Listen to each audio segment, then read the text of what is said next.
Ya pemirsa, tim Indonesia berhasil mencatat sejarah baru di perhelatan ASEAN Para Games 2018 dengan mendulang 23 medali emas dan menempati posisi kelima. Prestasi ini melampaui target 16 medali emas dan berada di peringkat ke-8. Seluruh atlet peraih medali dijanjikan mendapatkan bonus yang sama seperti atlet Asian Games dan dibayar sebelum ASEAN Para Games ditutup. Atlet Indonesia, ayo Indonesia, ayo Indonesia, Indonesia, Indonesia, Indonesia. Putri Aulia, Putri Aulia, Aulia Putri, Putri Aulia, Aulia Putri. Momen istimewa tersaji di lomba para atletik nomor 100 meter T13 Putri ASEAN Para Games 2018 di Stadion Utama Gelora Bung Karno, Jakarta, Rabu malam. 3 pelari Indonesia finish di urutan teratas, sehingga para pelari Indonesia mendominasi podium. Putri Aulia, Nimade Arianti Putri, dan Endang Sari Sitorus berurutan menempati podium juara 1 hingga ketiga. Putri Aulia menjadi juara pertama dengan meraih medali emas dengan catatan waktu 12,49 detik. Sementara Made Arianti mendulang perak dengan catatan 13 detik. Sedangkan Endang di posisi ketiga dengan 13,07 detik. Perjuangan ketiga pelari Indonesia ini di ajang ASEAN Para Games 2018 belum memecahkan rekor Asia. Meski demikian, prestasi ini membuat bendera merah putih kembali berkibar gagah di Stadion Utama Gelora Bung Karno. Sumbangan emas di nomor lari ini menambah raihan emas tim Indonesia. Hingga Kamis pukul 10 waktu Indonesia Barat, Indonesia berhasil mengodol 23 emas, 30 perak, dan 34 perunggu. Perolehan medali ini berhasil melampaui target yang ditetapkan pemerintah, 16 emas dan berada di posisi ke-8. Raihan medali ini dipastikan akan terus bertambah hingga penutupan ASEAN Para Games 13 Oktober nanti. Menteri Pemuda dan Olahraga Imam Nahrawi mengapresiasi perjuangan keras para atlet. Raihan ini merupakan bentuk dari kerja keras atlet, pelatih, dan pengurus Nasional Paralimpik Komite atau NPC. Selain itu, dukungan dari masyarakat juga sangat membantu para atlet untuk memaksimalkan kemampuannya. Alhamdulillah, doa kita, usaha kita dikabulkan oleh Allah SWT. Kerja keras yang luar biasa dari para atlet, pelatih, asisten pelatih, manajer, dan tentu tim dari CDM yang sangat luar biasa, tambah NPC yang terus mengawal ini semua. Tentu dukungan kita semua, alhamdulillah hari ini kita sudah melampaui target. Tentu kita belum puas, kita akan terus berjuang, masih ada hari esok sampai penutupan, masih banyak peluang yang harus kita maksimalkan. Perolehan medali emas di atas target yang diminta Presiden Joko Widodo ini sekaligus menjadi sejarah baru bagi Indonesia di ajang ASEAN Para Games. Ini menjadi raihan medali terbanyak di sepanjang sejarah keikutsertaan Indonesia di ASEAN Para Games. Pada ASEAN Para Games pertama di Cina 2010 lalu, Indonesia hanya mampu menyabet sekeping medali emas. Setelah itu, raihan medali Indonesia meningkat menjadi 9 emas pada ASEAN Para Games kedua di Incheon, Korea Selatan 2014 silam. Selamat menjadi juara manusia-manusia kuat Indonesia. Tim Liputan, JAK TV. Ya pemirsa, prestasi yang membanggakan di ajang ASEAN Para Games karena target medali ASEAN Para Games sudah terlampaui. Dan kita akan membahasnya dalam bincang-bincang kita di Newsroom Today kali ini. Sudah ada 2 narasumber, diantaranya yaitu Mas Nino Susanto selaku Wakil Deputi Games Operation Inapgok. Halo Mas Nino, apa kabar? Selamat sore, baik. Dan juga sudah ada Pak Seni Marbun selaku Ketua Nasional Paralimpik Komite. Halo Pak Seni, apa kabar? Baik, baik. Dan kita akan ke Pak Seni terlebih dahulu. Gimana nih Pak Seni melihat prestasi dari para atlet di ASEAN Para Games yang telah melampaui targetnya? Ya, saya sendiri merinding Mas ya, karena targetnya itu lebihnya luar biasa gitu. Tapi di sini saya minta mengucapkan terima kasih kepada seluruh masyarakat Indonesia yang telah ikut berdoa untuk suksesnya penyelenggaraan ini dan suksesnya perayaan medali emas di NPC Indonesia.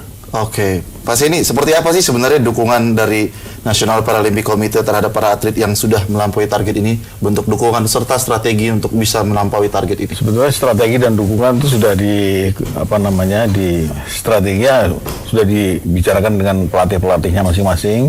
Dukungannya ya dari pemerintah, kita sudah diberi waktu TC 10 bulan. Waktu di Solo kita TC 10 bulan. Oke. Baik, Kita ke Mas Nino. Mas Nino, seperti apa nih dari awal hingga saat ini dukungan dari Inapgok terhadap para atlet kita di ajang ASEAN Para Games 2018 ini? Tentu kami dari Inapgok tetap fokus untuk sukses penyelenggaraan. Di samping itu juga kami memberikan pelayanan terbaik bagi atlet-atlet, khususnya atlet-atlet Indonesia, dan kami juga cukup bangga atas raihan prestasi karena kami yakin bahwa sukses penyelenggaraan harus juga diikuti dengan sukses prestasi oleh tim Indonesia kita. Sejauh ini kurang lebih sudah berjalan 6 hari ya. Dan evaluasi dari Inapgok sendiri di perhelatan akbar ASEAN Para Games ini sejauh ini seperti apa? Dari kami kebanyakan masukan yang ada dari setiap chef de mission atau pimpinan kontingen dari 43 negara yang ikut serta dalam ASEAN Para Games ini, rata-rata mereka puas dengan pelayanan yang kita berikan. Mereka cukup memuji Indonesia bisa menjadi tuan rumah yang baik di perhelatan ASEAN Para Games yang ketiga ini. Lalu kita kembali lagi ke Pak Seni. Pak Seni, nantinya kan beberapa atlet kita yang berprestasi maupun yang mengikuti perhelatan ASEAN Para Games ini juga pastinya akan mengikuti Paralimpik di Tokyo pada tahun 2020. Ini seperti apa nih persiapan dari Nasional Komite Paralimpik Komite mempersiapkan atlet-atlet kita untuk di Paralimpik Tokyo? Ya, persiapannya memang panjang Mas ya. Untuk menuju Tokyo itu kan nggak semudah itu. Nanti tahun depan kita juga harus cari poin-poin ke setiap single event.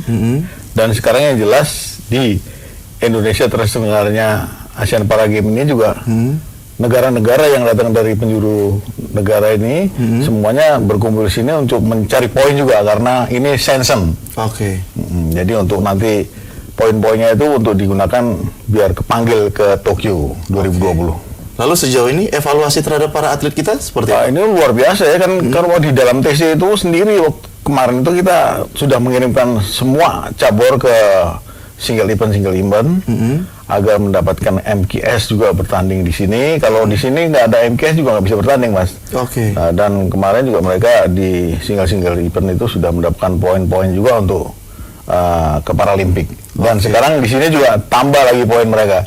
Mudah-mudahan nanti kita masuk ke Paralimpik bisa 15 orang atau 20 orang lah dari Indonesia, mudah-mudahan. Lalu para atlet ini apakah akan dikirim juga selain ke Paralimpik Tokyo nanti ke event-event besar di tingkat dunia? Iya, nanti abis ini kan ada Filipina ASEAN Para Games.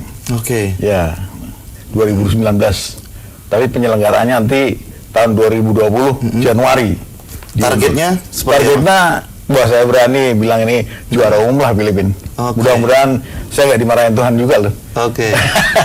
Lalu cara dari National Paralympic Committee memberikan rasa semangat, karena ini salah satu mungkin gambaran yang cukup bagus ya, awal yang cukup bagus gitu.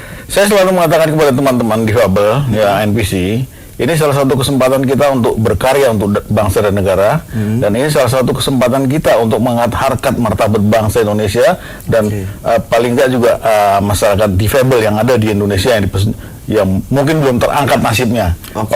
Biar mereka semangat, mau termotivasi, latihan mungkin suatu saat bisa dipanggil ke event tersebut untuk mendapatkan kesempatan seperti teman-temannya yang sekarang ini mendapatkan medali emas. Pak Seni, cabang olahraga yang menjadi favorit dan diunggulkan untuk para games ini dari kita sendiri apa sih? Renang, bulu tangkis, catur, tenis meja, terus angkat berat. Walaupun nggak mendapatkan emas angkat berat, kemarin dapat perak 3 kalau nggak salah. Tenis meja kemarin kita mendapatkan 4 emas ya. Sekarang juga mesti tambah lagi nanti. Nanti terus catur juga bisa tambah lagi nanti. Mungkin bisa 10 jumlah totalnya. Berarti ada kemungkinan kita bakal menggeser lawan. Pasti kita geser itu semua. Pasti kita geser, saya yakin kita geser semua nanti. Kalau kritikan-kritikan dari beberapa ofisial seperti apa nih yang dihadapi oleh Nasional? Maksudnya gimana? Maksud saya ke Mas Nino, Pak Seni. Ke Mas Nino, seperti apa ini? Apakah sejauh ini ada kritikan-kritikan terkait penyelenggaraan ASEAN Para Games, atau ada peningkatan karena perolehan medali emas semakin banyak, prestasi semakin bagus sehingga jumlah penonton ataupun dukungan semakin bertambah? Ya tentu hari ini yang kami lihat di lapangan jumlah penonton, dukungan penonton begitu luar biasa. Tadi saya sendiri lihat ada di venue voli duduk, ada di venue basket kursi roda. Malam ini pun di kolam renang sangat penuh dengan penonton, full house, dan kami berterima kasih kepada media dan juga kepada masyarakat luas yang mau mendukung atlet-atlet Indonesia dalam bertanding dan meraih prestasi terbaik. Oke, cerita kemeriahan dan keramaian para pendukung. Kita melihat, seperti saya kemarin melihat ketika Indonesia berhasil melampaui target, jumlah penonton pun meningkat melesat gitu. Sementara dari hari pertama kita perhatikan tidak seramai sekarang. Dan kemarin dan hingga tadi, seperti laporan dari rekan kita, reporter Ruth Maria Tiara, juga terlihat sekali ramai dan semarak yang luar biasa. Apakah ini juga salah satu alasan pengunjung meramaikan karena prestasi yang diraih oleh para atlet? Ya, pastinya para masyarakat luas juga ingin melihat atlet-atlet kita bertanding. Seperti tadi Pak Seni katakan, masih ada atlet-atlet Indonesia yang akan berlaga di babak final, baik itu pun di kolam renang maupun di tenis meja, di catur dan di bulu tangkis. Masih banyak medali-medali yang bisa diraih, peluang-peluang yang bisa diraih. Jadi kami atas nama panitia Inapgok juga mengundang masyarakat luas untuk bisa sama-sama mendukung tim Indonesia untuk meraih yang terbaik. Sejauh ini kritikan seperti apa aja yang datang ke Inapgok selama penyelenggaraan Asian Para Games? Kami mengakui bahwa memang ada beberapa kekurangan, baik itu dari segi transportasi, tapi secara umum kami terus memperbaiki dari hari ke hari, sehingga kami dapat memberikan pelayanan terbaik, karena yang kami layani ini tidak mudah. Dari 4.000 atlet dan ofisial yang hadir dari 43 negara, lebih dari 1.000-nya mereka menggunakan kursi roda. Jadi pendekatan khusus yang kami lakukan tentu ini menjadi tantangan tersendiri, dan juga tapi Inapgok sudah dipuji tadi oleh Asian Paralympic Committee dapat organize game ini dengan baik. Kendala maupun tantangan khusus itu seperti apa aja yang dihadapi oleh Inapgok selama penyelenggaraan? Ya tentu kami harus menyediakan jumlah kendaraan yang cukup, baik untuk mengangkut baik dengan kursi roda maupun tanpa kursi roda. Kami juga harus mencapai venue dalam waktu kurang dari 30 menit dengan segala rekayasa lalu lintas yang dibantu oleh Kepolisian Republik Indonesia dan juga Dishub dari Provinsi DKI Jakarta. Kami juga mendapatkan dukungan dari Kementerian Sosial berupa kendaraan-kendaraan aksesibilitas, sehingga para disabilitas ini bisa naik turun kendaraan dengan cukup mudah. Cerita soal venue, Mas Nino, apakah juga datang kritikan dan saran dari para pengunjung, pendukung maupun para atlet sejauh ini? Sejauh ini venue kami cukup baik karena kami melakukan modifikasi yang kami sebut dengan overlay. Kami membuat kemudahan-kemudahan bagi para penyandang disabilitas untuk dapat mengakses venue kami. Kami buatkan ramp khusus, kami sediakan toilet khusus bagi disabilitas. Kami juga menyediakan fasilitas-fasilitas untuk disabilitas netra berupa jalan yang baik untuk mereka, dan juga kami menyediakan podium khusus, tribun khusus untuk kursi roda. Mas Ino, apakah nanti pasca Asian Para Games, apakah nantinya ada rencana ataupun keinginan untuk dijadikan tempat latihan juga bagi para atlet kita yang untuk di Paralimpik ataupun untuk di cabang ataupun untuk di kompetisi dunia nantinya? Tentu yang ideal kami juga berharap bahwa nanti ke depannya akan banyak muncul tempat latihan-latihan olahraga. Mungkin Pak Seni tadi sudah mengungkapkan, kami pun sungguh memimpikan adanya sekolah olahraga khusus untuk disabilitas, sehingga mereka dapat belajar dengan baik, tapi di sisi lain mereka juga dapat berlatih dengan venue yang sesuai aksesibilitasnya bagi kebutuhan para penyandang disabilitas. Ya, Mas Ino, kemarin juga saya ketika ke Asian Fest, saya melihat Inapgok juga menampilkan galeri inspirasi karya-karya teman-teman penyandang disabilitas. Ini seperti apa ini? Boleh jelaskan sedikit? Jadi kami juga melibatkan seluruh unsur-unsur masyarakat yang bisa, terutama dari teman-teman kaum disabilitas, untuk dapat meramaikan. Jadi ini memang pestanya semua kaum disabilitas juga. Jadi kami juga mengundang masyarakat untuk bisa datang lihat ke festival tersebut. Kita sama-sama menikmati apa yang ada di sana. Kita ke Pak Seni. Pak Seni, kira-kira para atlet di Asian Para Games ini kira-kira bisa melampaui atau mencapai seperti Asian Games kemarin nggak? Ya mudah-mudahan ya, tapi saya nggak berani. Medali emasnya? Medali emasnya Saya nggak berani duluin tuan, tapi yang saya lihat di atas kertas bisa. Oke. Iya, bisa. Kira-kira dari cabang olahraga apa lagi nanti? Ini nanti ya tambahnya dari catur, dari bulu tangkis, Oke. dari atletik juga mungkin masih bisa tambah 1 apa 2 gitu. Ya, mungkin itu aja yang bisa tambah sekarang ini. Oke, dari sisi apa ini Pak Seni bisa melihat, bisa optimis sekali? Kita melihat- hitung di atas kertas, Mas. Oke. Iya, olahraga itu kan di atas kertas. Oke. Ya, jadi kita hitung limitnya, kita hitung kemampuan atlet kita, jadi kita bicara, oke, kita mampu. Oke. Lalu seperti apa sih pastinya atlet kita ini juga tidak semuanya merupakan atlet yang sudah berpengalaman maupun yang ada juga yang baru. Lalu seperti apa dari Nasional Paralimpik Komite membedakan dan memberikan pembinaan serta pelatihan kepada atlet-atlet ini? Nggak ada yang dibedakan, Mas, ya semuanya ya kita anggap kita itu sekarang ini di tim ini untuk berjuang buat negara dan bangsa. Jadi semuanya sama gitu. Seperti kita disikapi oleh pemerintah saat ini kan tidak ada bedanya dengan saudara-saudara kita yang non difabel gitu. Jadi sama aja semua, tidak ada yang dibedakan. Baik, pasti sedikit banyaknya para atlet kita juga mungkin bercerita kepada Pak Seni. Sebenarnya yang menjadi rasa optimis mereka bisa meraih medali emas, memberikan membuat nama bangsa dan negara menjadi lebih baik di mata dunia itu apa sih cerita-cerita mereka? Sebetulnya mereka ikut serta di game ini itu udah luar biasa. Jadi mimpi mereka itu udah luar biasa. Jadi sebagai difabel juga saya bisa jadi pahlawan. Oke. Saya juga dulu olahragawan, Mas. Jadi waktu begini kan kondisi saya bisa naik podium di kalungin medali terus bendera merah putih berkibar, rasanya itu saya hidup lagi gitu loh. Oke. Ya, jadi satu kebanggaan yang luar biasa bisa dipercaya untuk mengangkat harkat martabat bangsa Indonesia ini dengan keberadaan kita yang sekarang ya kita punya gitu. Oke. Lalu bagaimana nih Nasional Paralimpik Komite memberikan motivasi ataupun dukungan terhadap atlet-atlet yang mungkin belum bisa memberikan kebanggaan terhadap bangsa dan negara? Ya, kita motivasi mereka, satu saat pasti kamu bisa menang, latihan dan kita kasih mereka waktu latihan yang luar biasa dan kita turun ke daerah-daerah di NPC kan ada 34 provinsi, Mas. Oke. Jadi kita tetap datang ke grassroots itu, kita sidak mereka latihan, kita kasih mereka peralatan.